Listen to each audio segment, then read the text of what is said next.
অবশেষে এমপিওভুক্ত শিক্ষকদের বাড়ি ভাড়া বাড়ছে 15%, কার্যকর 2 ধাপে। বেসরকারি শিক্ষা প্রতিষ্ঠানে কর্মরত এমপিওভুক্ত শিক্ষক ও কর্মচারীদের বাড়ি ভাড়া ভাতা মূল বেতনের 15% বাড়ানোর সিদ্ধান্ত নিয়েছে সরকার। অর্থ 2 ধাপে পাবেন শিক্ষক কর্মচারীরা। 15%-এর মধ্যে 7.5% ন্যূনতম 2,000 টাকা কার্যকর হবে এবছরের 1 নভেম্বর থেকে। আরও 7.5% কার্যকর হবে আগামী বছরের 1 জুলাই থেকে।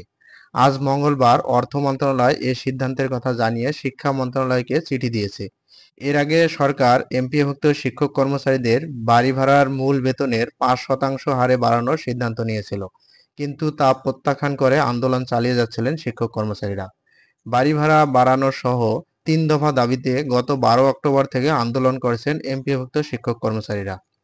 এ বিষয়ে শিক্ষা মন্ত্রণালয় এক সংবাদ বিজ্ঞপ্তিতে জানিয়েছে, এমপিওভুক্ত শিক্ষক কর্মচারীদের জন্য চলতি নভেম্বরের 1 তারিখ হতে 7.5% বাড়ি ভাড়া ন্যূনতম 2,000 টাকা এবং 2026 সালের জুলাই থেকে 7.5% মোট 15% বাড়ি ভাড়া কার্যকর হবে। শিক্ষকদের দাবি অনুযায়ী শতাংশ হারে এই ভাতা নিশ্চিত করতে পেরে একজন শিক্ষক হিসেবে শিক্ষা উপদেষ্টা অধ্যাপক সিআর আবরার নিজেকে সৌভাগ্যবান মনে করেন।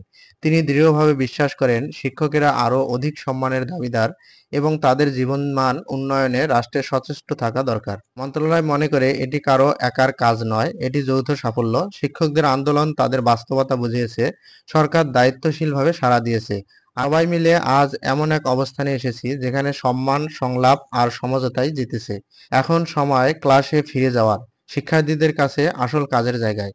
এই সমঝোতা হোক নতুন সূচনা, পারস্পরিক শ্রদ্ধা, বোঝাপড়া ও শিক্ষাকে শক্ত ভিত্তির ওপর দাঁড় করানোর প্রতিশ্রুতি নিয়ে।